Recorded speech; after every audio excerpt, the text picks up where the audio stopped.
You wake up one day and realize something is missing, not a person, not a thing, but a sense of connection. You feel unseen, misunderstood, distant. It's not just social isolation, it's spiritual, existential. Like you're standing in a crowded room, but somehow behind glass. And the question echoes, why is this happening to me?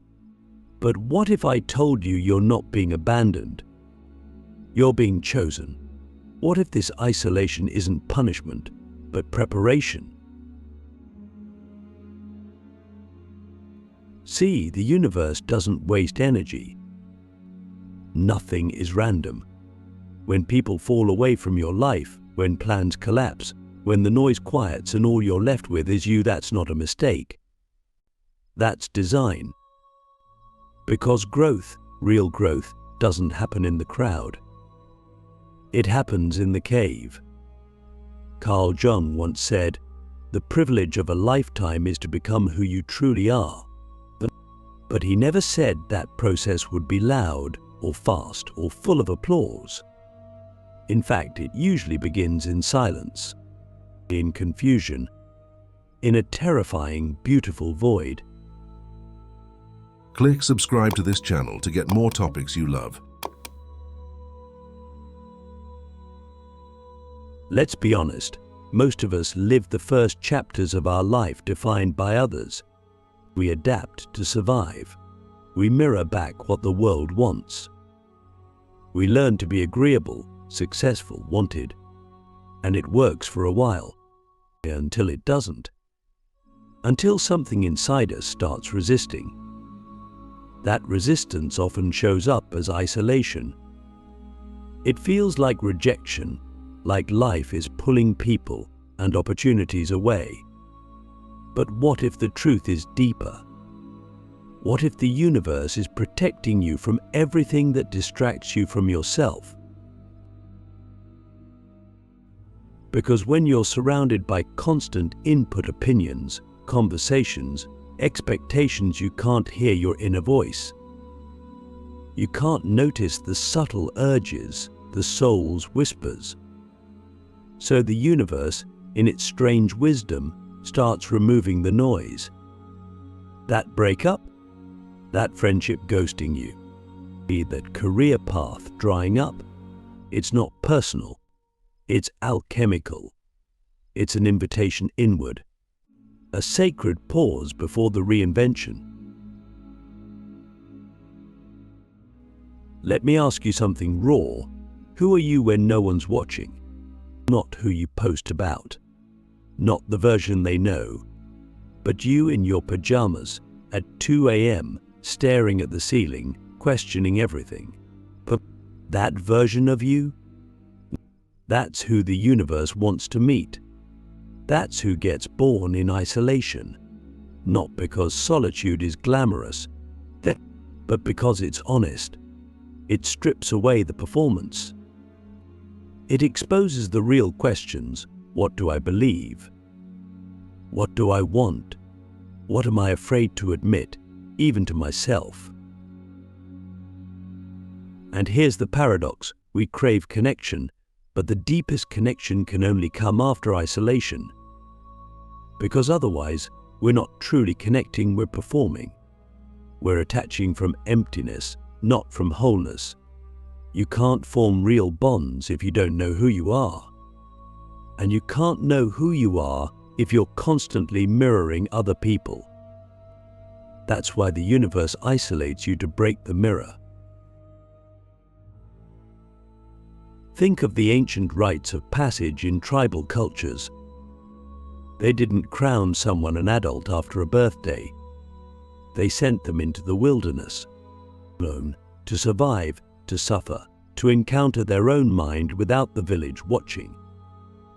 Because only then could they return not as a child needing validation, but as an adult bringing vision.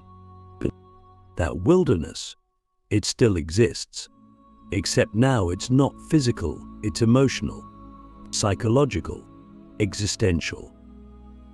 And if you're there right now, I want you to know you're not broken. You're becoming, so many people panic during isolation. They try to force reconnection. They run back to the familiar, even when it's toxic. But what if the pain of loneliness is actually a detox? What if the space is making room for a higher vibration, one that old relationships couldn't match? Think about it. Every time you've grown, something fell away first. Comfort, approval, predictability. What if this isolation is the pruning before the bloom? And let's not forget, there's a kind of brilliance that can only emerge in solitude. Nikola Tesla, Jung, Virginia Woolf, Marcus Aurelius, they all wrote about how silence was not emptiness, but fullness too loud for the world to understand. When you're alone, your intuition sharpens, your dreams intensify, patterns become visible. And if you stop resisting, something magical happens. The world begins speaking through you, not just to you. You start noticing things. The way the light hits your wall at 4 p.m., and the symbolism in your dreams, the repetition of numbers, of faces, of phrases. It's like life turns into a coded message, and your solitude is the key. You're not disconnected, you're being retuned. Your frequency is rising, and the universe is recalibrating your reality to match it. But you can't hear the new song if you're clinging to the old chorus. And here's a question that might rewire your brain. What if loneliness isn't the absence of connection, but the presence of transformation? What if this void isn't empty, it's sacred space, waiting to be filled by the next version of you? Because something wild happens when you stop seeing isolation as exile and start seeing it as elevation. You stop begging for company and start becoming the company you've always needed. You stop fearing silence and start listening to it. You stop asking, "Why me?" and start asking, "What am I being prepared for?" So here's my challenge to you. Don't rush your isolation. Don't numb it. Don't try to skip the chapter. Sit in it. Journal. Cry. Meditate. Create. Watch what rises when the world no longer pulls at your sleeve. That's not emptiness. That's the beginning. And the people meant for you, the ones who see you, not just recognize you, they're waiting on the other side. But they won't meet the old you. They'll meet the you who walked through this fire and didn't give up. Because if the universe is isolating you right now, it means something massive is about to be born through you. And like every sacred birth, it begins in the dark. Here's where most people miss the point. They think isolation is random, or worse, a reflection of their unworthiness. But in reality, there is a precise pattern to it, a cosmic blueprint that's been playing out in every ancient text, every myth, every transformation story since the beginning of time. If you trace back the life of any person who awakened into higher consciousness, you'll find a period of deep solitude first. That solitude wasn't a side effect. It was the gateway. And this is where the hidden blueprint reveals itself. Isolation is the sacred cocoon before metamorphosis. You are not being punished. You are being initiated. And initiation always begins by removing what is no longer aligned. The ego screams in that process because the ego feeds off identity, status, roles, attachments. But the soul has different priorities. It wants depth, not performance. Truth, not applause. Integrity, not image. And that's why the soul often speaks clearest when everything else goes quiet. It's like the universe is silencing the world around you so that your inner voice can finally be heard. Let's get brutally honest. When things were working, were you really fulfilled? Or were you just distracted? Because most of us build entire lives out of distraction. We keep ourselves busy, social, productive, because stopping would force us to feel. And in that stillness, all the suppressed doubts, dreams, and truths would start to surface. That's what isolation does. It forces the real to rise. And while that feels like falling apart, it's actually falling into alignment. Jung said, "The most terrifying thing is to accept oneself completely." Think about that. We fear loneliness because we fear meeting ourselves. But what if the version of you've been avoiding is actually the most powerful, free, and intuitive version? What if the universe is isolating you because it's done watching you play small? This is where the blueprint deepens. You're not just being isolated, you're being disentangled, energetically, spiritually, emotionally. Everything that is no longer resonant with your next level must fall away. Relationships built on codependence, jobs that drain your spirit, environments that shrink your truth. The universe removes them not to harm you, but to prepare your energetic field for something higher. It's like clearing out a hard drive. The old files, the outdated beliefs, the loops of self-doubt, the roles you outgrew, they must be deleted so the new coding can install. And yes, that process is painful. Growth always is. But it's not meaningless. It's mathematical, precise, orchestrated by something far wiser than your logical mind.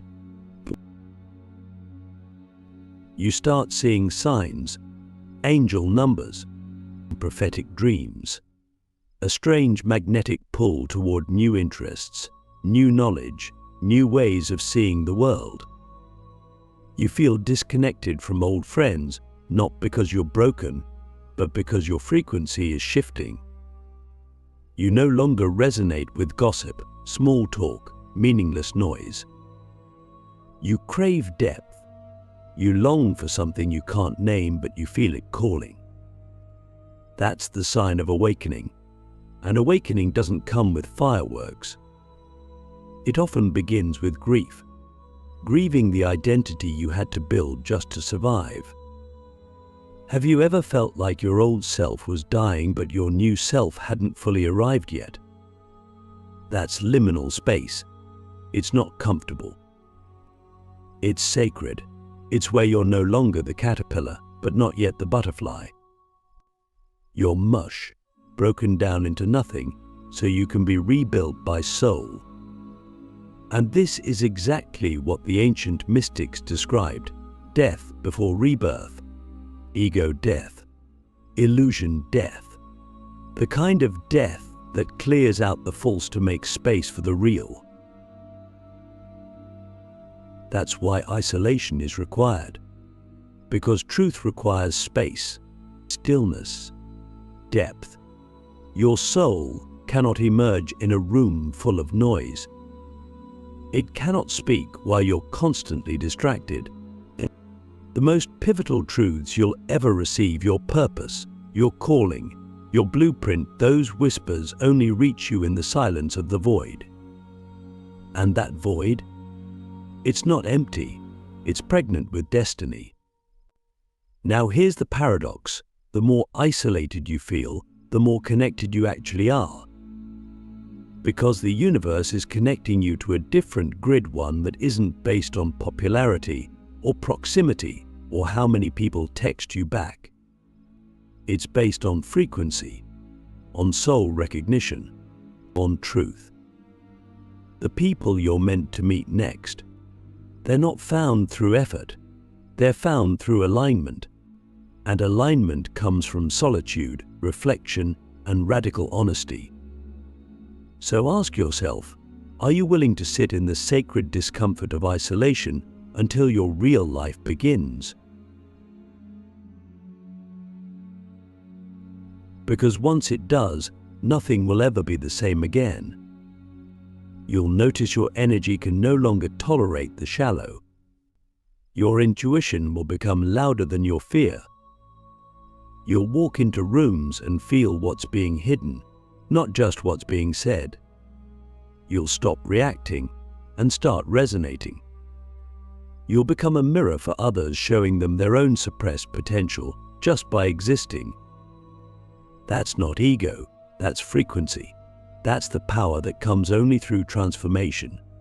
Isolation isn't loneliness, it's refinement. A stripping away of everything that is not you. It's not about removing people, it's about removing masks.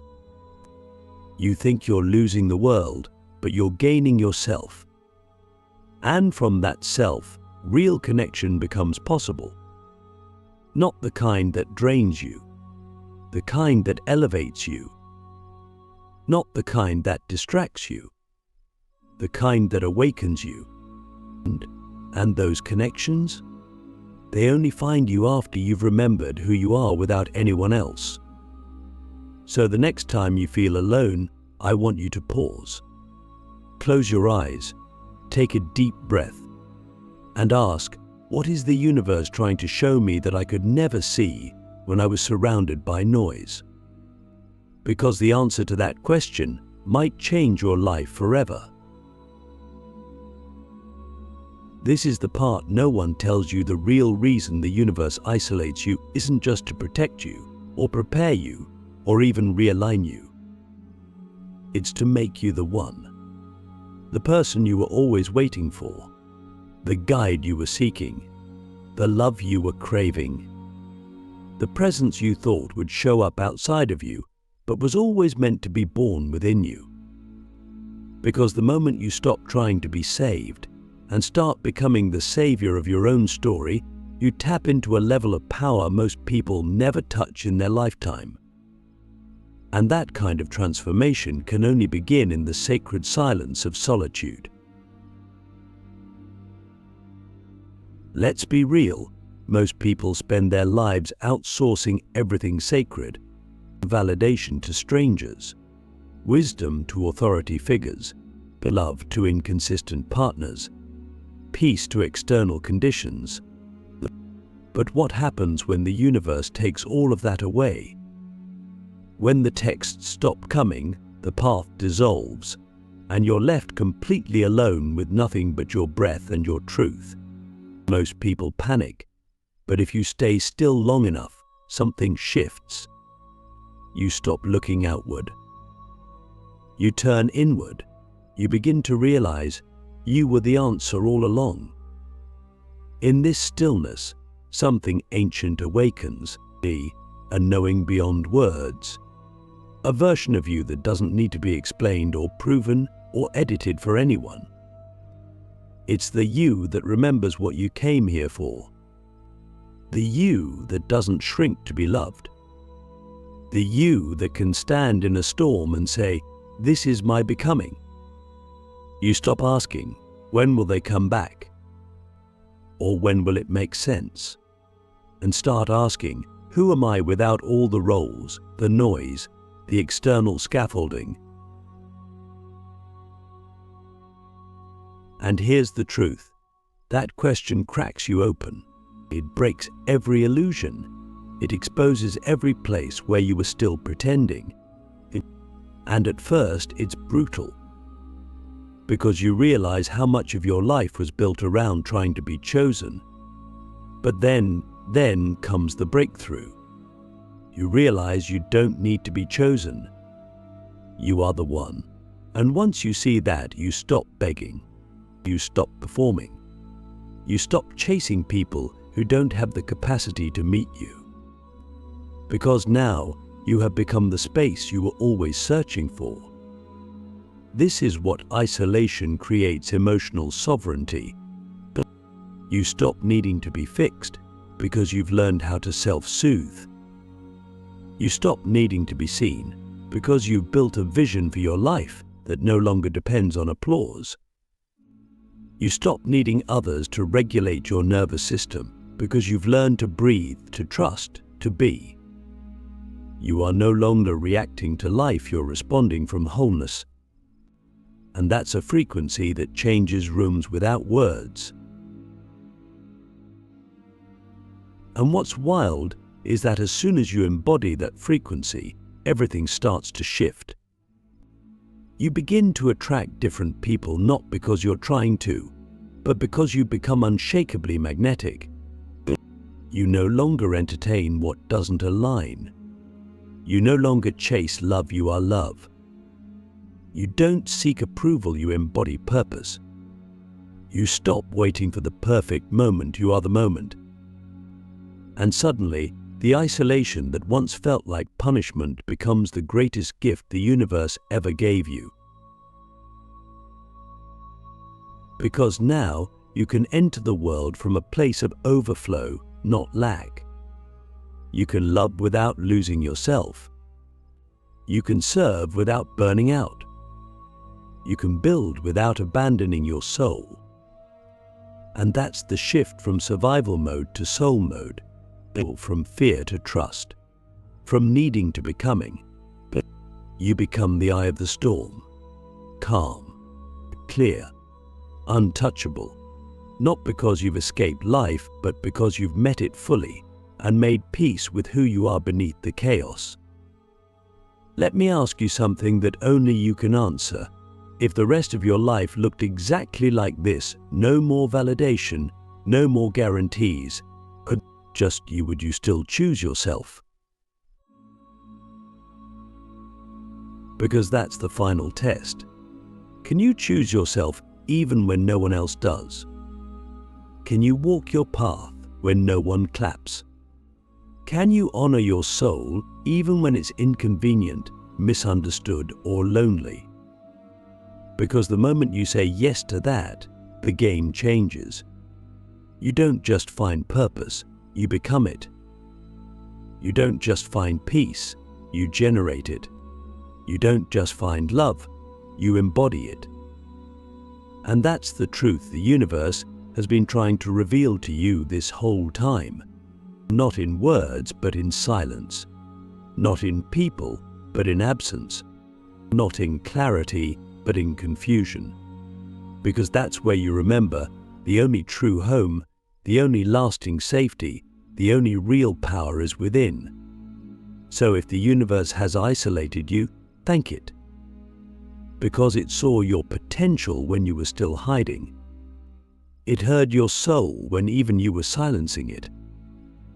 And it cleared the path not to punish you, but to prepare you for a life built on truth. Now breathe, and remember, you were never alone. You were just being returned to yourself.